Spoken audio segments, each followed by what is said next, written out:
kita galau. Ini rata-rata jomblo kan semuanya kan? Aku aja. Ngaku deh. Dari wajahnya saya udah bisa ngeliat kok. Rata-rata jomblo kan? Ya yang perempuan juga jomblo kan? Saya manggilnya apa nih? Neng, Mas apa Misan? Neng. Kalau Jogja apa panggilannya? Mbak. Mbak. Iya. Iya Mbak. Kalau ini Mas? Ya ini mas-mas jomblo, mbak-mbak jomblo juga rata-rata kan? Banyak sekali hal yang menjadi kegelisahan kita sebagai anak muda. Kadang-kadang jawabannya itu gak susah amat, teman-teman sekalian. Tapi kadang kita yang kurang paham dengan pesan-pesan agama, lalu mencari pelarian-pelarian yang sebetulnya menyengsarakan diri kita sendiri, hanya mengobati sesaat, tapi pada akhirnya kita terjerumus ke dalam kegelisahan dan kekecewaan yang sama. Saya masih ingat salah satu nasihat, ini mohon diingat baik-baik. Kalau Anda pengen bahagia, ingat kata kunci ini. Salah satu atau katakan dua hal yang perlu kita tanamkan dalam batin kita supaya kita hidup dengan penuh kesejukan, kenyamanan, kebahagiaan. Tentunya ada dua kata kunci yang harus Anda hindari.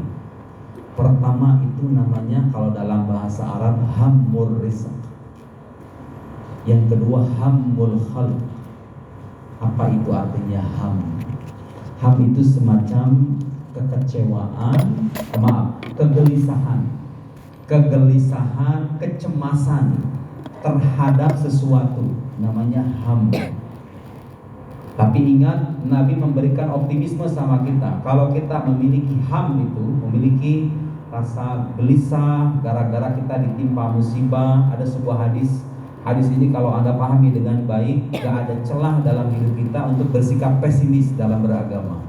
Ma yusibul muslima min nasabin wala hammin wala huznin wala adhan wala ghammin hatta syauqa allati yushakuha illa kafarallahu biha min khotoya, kata Nabi. Perhatikan, tidaklah menimpa seorang muslim, tentunya muslimah juga ikut ya. Ini bukan anti gender ya, bukan bias gender nih. Kalau Nabi menyebutkan muslim, muslimah juga ikut gitu loh.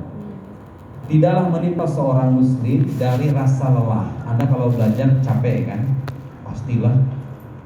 Nunggu pasangan juga capek, nunggu jodoh itu capek loh. Iya enggak? Apalagi kalau udah ditikung gitu, aduh udahlah. Sakit. Jadi kelelahan yang kita dapat, dengar ini kata Nabi, kelelahan yang kita dapat, rasa sakit, rasa lelah, wala hammi, kecemasan, wala ghammi, wala husnin, kesedihan, wala adan. Adan itu artinya gangguan. Anda misalnya pergi ke jalan, tiba-tiba ada orang datang mengganggu dalam bentuk apapun, gangguan apapun. Itu semua yang kita dapat, saudara, yang membuat air mata Anda tercucur, yang membuat hati Anda gelisah, yang membuat hati Anda menderita, apapun itu bentuknya, kata Nabi apa? Allah dengan semua penderitaan itu menghapus dosa-dosa Anda.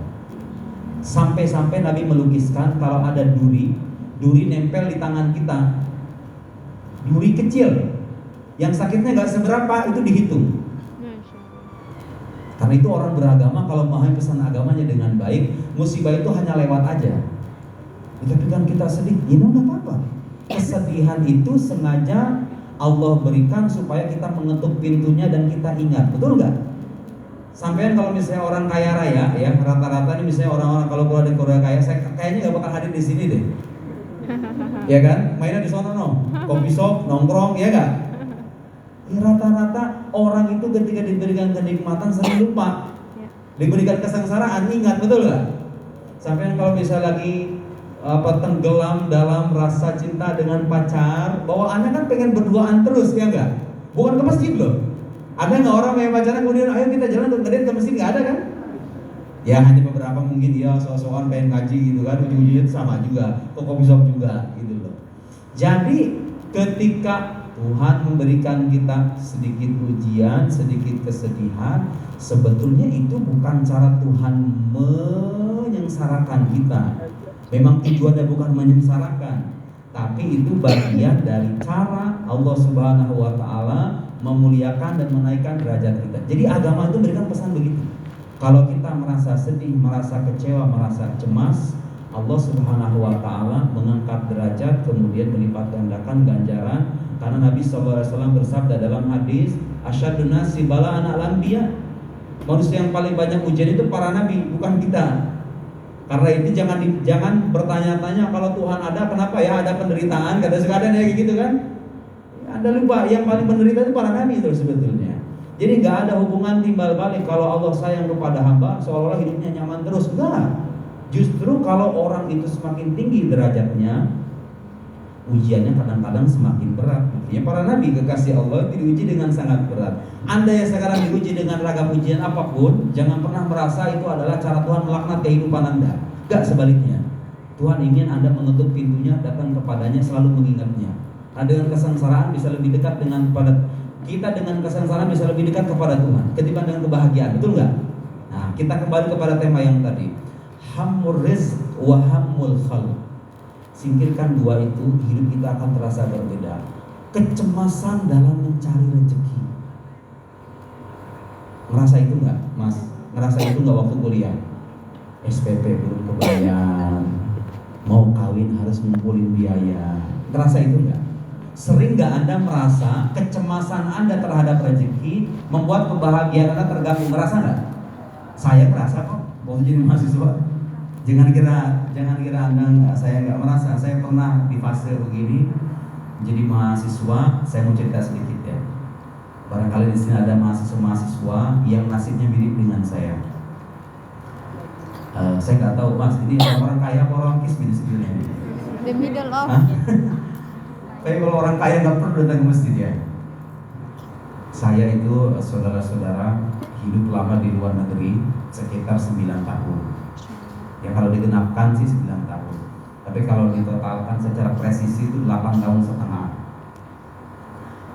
Saya bukan berasal dari keluarga yang mapan ataupun kaya raya.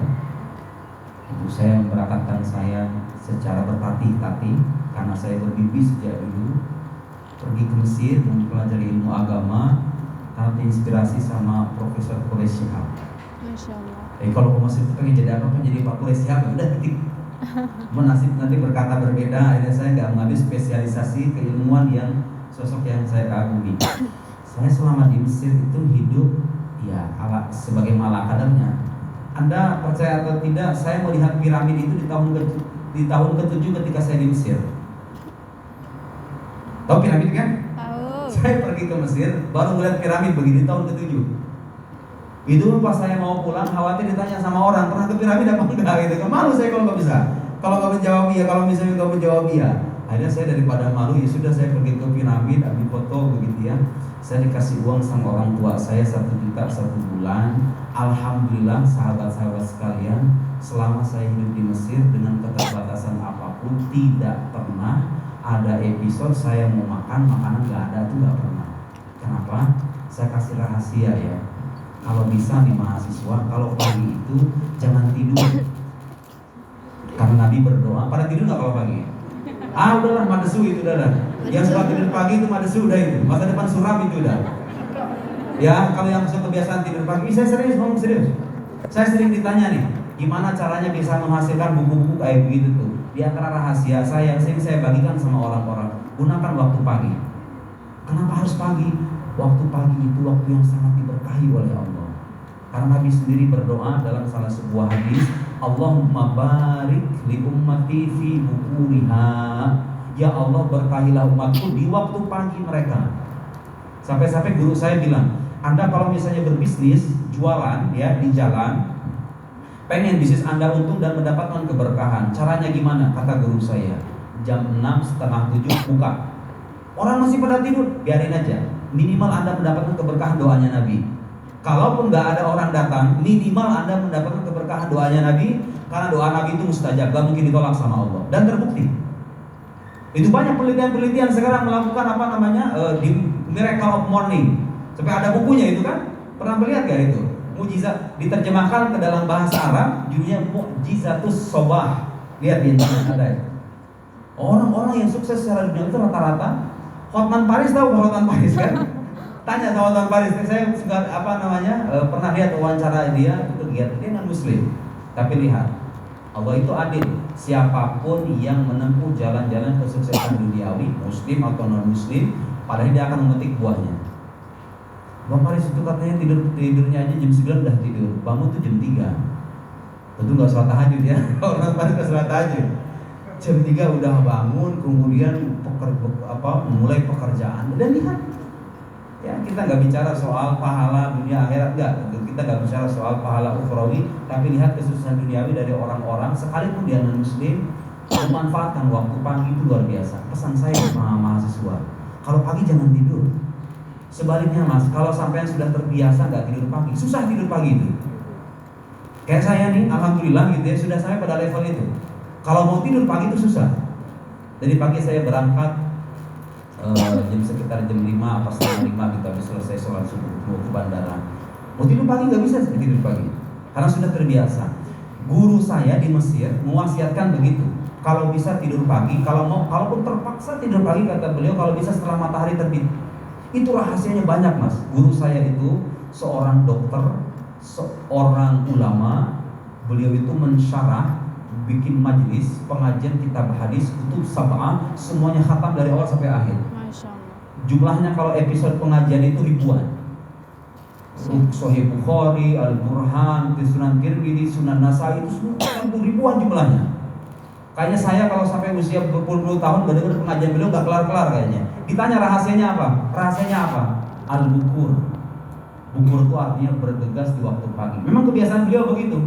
Selesai sholat subuh, baca wirid dengan para muridnya, kemudian mengajar, langsung mengajar sampai matahari terbit. Karena ada hadisnya, dengerin hadisnya nih. Nabi yang bilang, bukan saya. Man shallal ghada fi jamaah. Siapa yang sholat subuh berjamaah, summa qa'ada yadhkurullah. Kemudian dia duduk mengingat Allah. Mengingat Allah ini maknanya banyak. Bisa baca Quran, bisa baca wirid, ya, bisa mengaji, ngaji kitab, sama juga berzikir. Tsumma qa'ada yadhkurullah hatta tatlu asy-syams, sampai matahari terbit. Ya, sampai syuruk, waktu syuruk namanya, sekitar 15 menit setelah matahari terbit. Tsumma shalla